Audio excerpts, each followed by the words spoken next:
Bonjour à tous, nous allons voir comment réparer l'écran de son iPhone 5.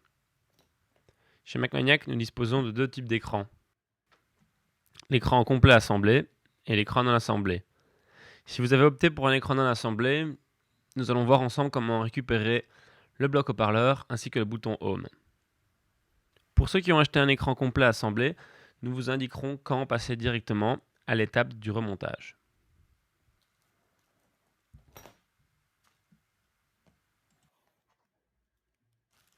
Comme à chaque commande d'écran, vous recevez le kit d'outils ainsi qu'un film plastique.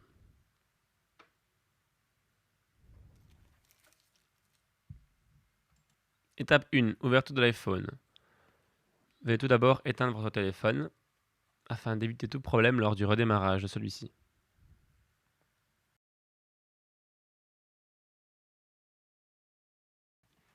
À l'aide du petit tournevis pentalobe, celui en forme d'étoile, dévissez les deux petites vis situées sur le bas de l'iPhone.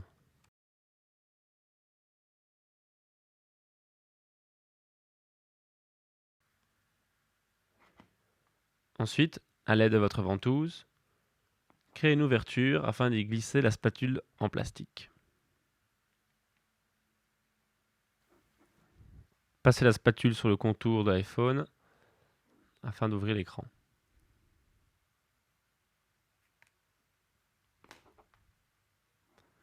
Ouvrez l'écran jusqu'à maximum 90 degrés afin de ne pas arracher les nappes.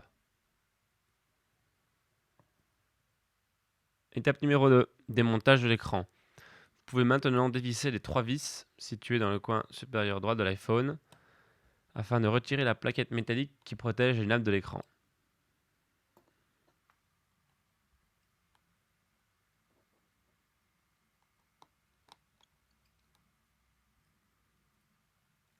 Récupérez la plaquette métallique. Maintenant, grâce à votre spatule, déconnectez gentiment les trois nappes, en commençant par la nappe de la caméra FaceTime, la nappe du tactile et finalement la nappe du LCD.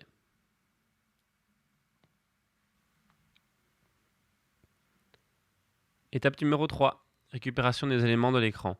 Pour ceux qui ont opté pour un écran non assemblé, veuillez suivre la marche à suivre. Pour les autres, passez directement à l'étape numéro 5.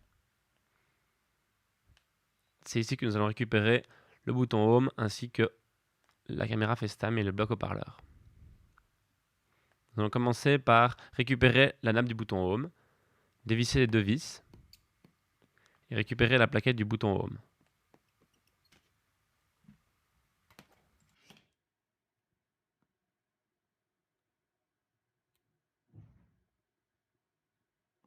La lame du bouton Home étant collée sur l'écran, nous vous conseillons de chauffer la nappe à l'aide d'un sèche-cheveux, 10 secondes maximum afin de ne pas faire fondre les composants. La colle va se ramollir et il sera plus facile pour retirer la nappe.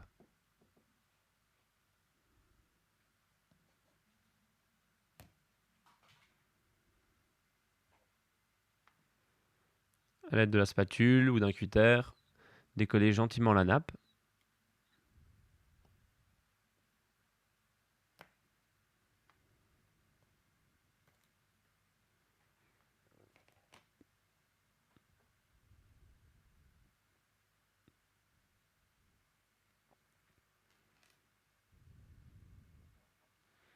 Nous allons maintenant récupérer le haut-parleur et la lampe FaceTime. Pour commencer, dévissez les deux vis situées sur le bloc haut-parleur.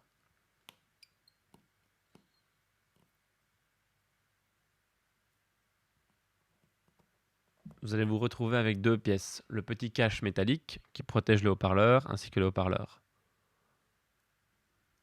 Ne vous inquiétez pas si les deux pièces se séparent.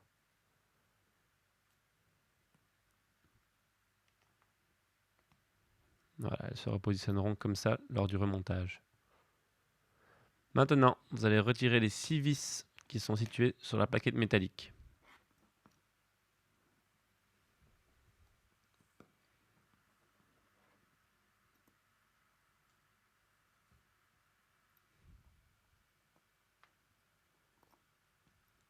Nous accélérons chaque étape lente et facile afin de gagner un peu de temps.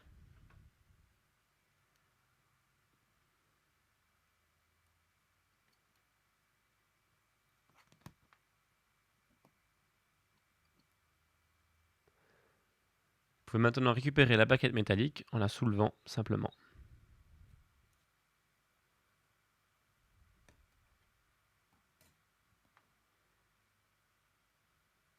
Nous allons maintenant récupérer la caméra FaceTime. Pour ce faire, nous vous conseillons de chauffer la nappe afin de ramollir la colle, 10 secondes maximum.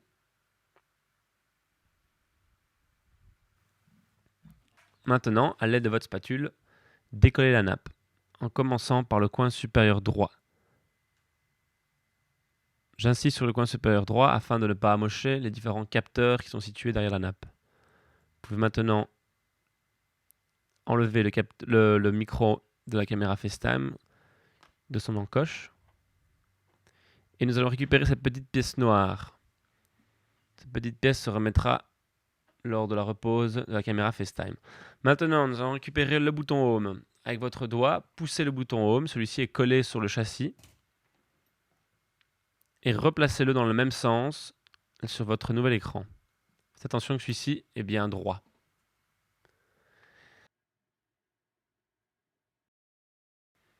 Étape numéro 4, remontage des composants de l'écran. Retirez le film plastique de votre nouvel écran. Et venez replacer la plaquette métallique ainsi que ses 6 vis. Faites bien attention qu'il n'y ait aucune crasse entre la plaquette et l'écran afin de ne pas endommager celui-ci lorsque vous remettez celle-ci.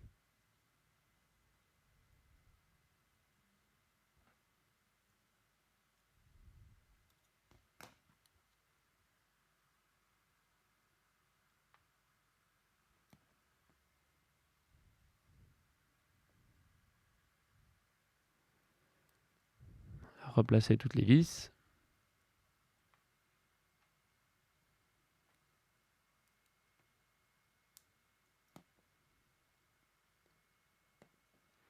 Commencez toujours par placer la plaquette métallique afin de ne pas endommager votre écran puisque celui-ci est très fragile.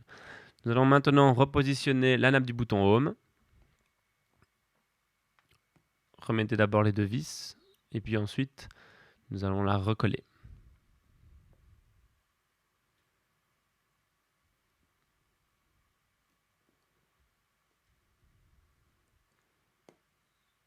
Voilà, maintenant recollez la nappe. Comme ça, vous êtes sûr qu'elle soit dans sa position d'origine. Et vérifiez encore une fois que votre bouton soit bien droit. Nous allons maintenant remettre les composants. Certains composants sont déjà présents sur votre écran, certains ne le sont pas. Cette étape va reprendre tous les composants afin que vous soyez sûr de n'avoir rien oublié. Sur votre ancien écran, vous pouvez récupérer le support de la caméra en plastique. Il est légèrement collé, il suffit de le décoller avec la spatule.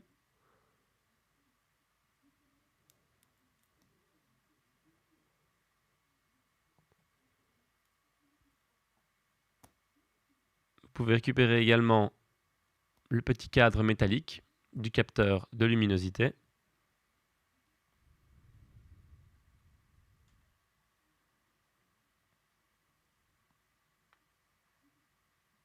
Et venir replacer tout ça directement sur la caméra FaceTime.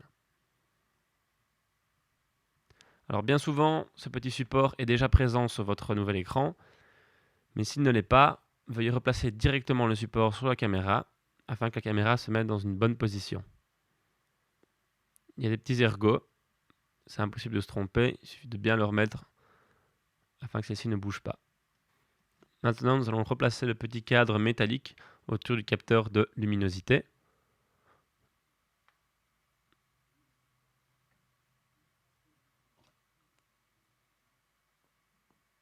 La colle du capteur de luminosité doit se trouver sur l'écran. Il faut donc mettre le petit cadre métallique dans l'autre sens afin que lorsque vous retournez votre caméra FaceTime, celui-ci soit directement en contact avec l'écran. Positionnez-le exactement comme montré sur la vidéo. Nous allons maintenant remettre en place la caméra FaceTime. Enfoncez le petit micro dans son encoche.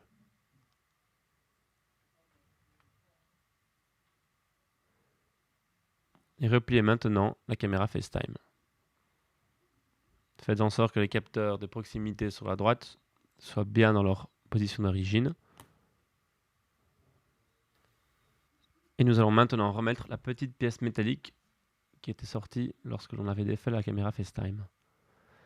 Cette petite pièce métallique vient se repositionner juste au-dessus de la caméra et sert juste à guider la vis lorsque nous remettons en place le bloc haut-parleur.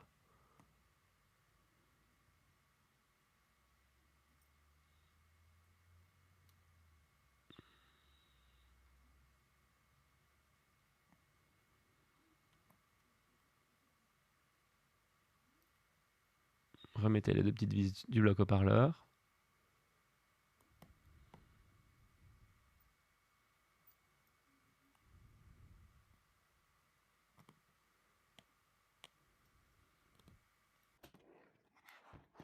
Et vérifiez que celui-ci soit bien positionné. Étape numéro 5, remontage de l'écran. Nous allons maintenant remettre en place les 3 lames de l'écran.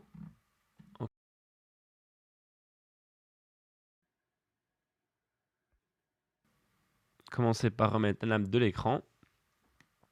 Ensuite, celle du tactile. Faites bien attention que les nappes soient bien positionnées, bien à l'horizontale, afin de n'avoir aucun problème lorsque l'on redémarre son iPhone. Ensuite, remettez celle du tactile. Et finalement, celle de la caméra FaceTime. À chaque fois que vous mettez une nappe, vous entendez un petit clips. Cela prouve qu'elles sont bien en place. Vous pouvez maintenant remettre la plaquette métallique de protection et revisser les 3 vis.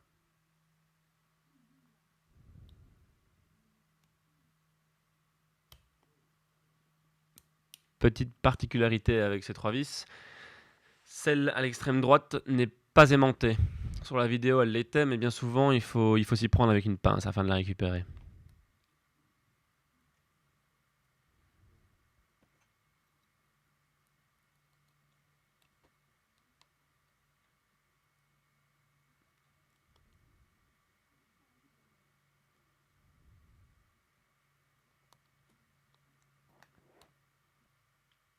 Étape numéro 6, fermeture de l'iPhone. Pour maintenant fermer l'iPhone, faites bien attention qu'il y a 2 petits ergots au-dessus de l'écran qui doivent être en position, en premier lieu. Voilà, une fois qu'ils sont mis, vous pouvez maintenant refermer l'écran. Appuyez de manière uniforme et fermement, afin de bien fermer l'écran. Vérifiez que celui-ci soit bien en place partout. S'il y a des petits clips lorsque vous le fermez, c'est tout à fait normal. C'est relativement rigide. Pour finir, remettez en place les 2 vis Matalob.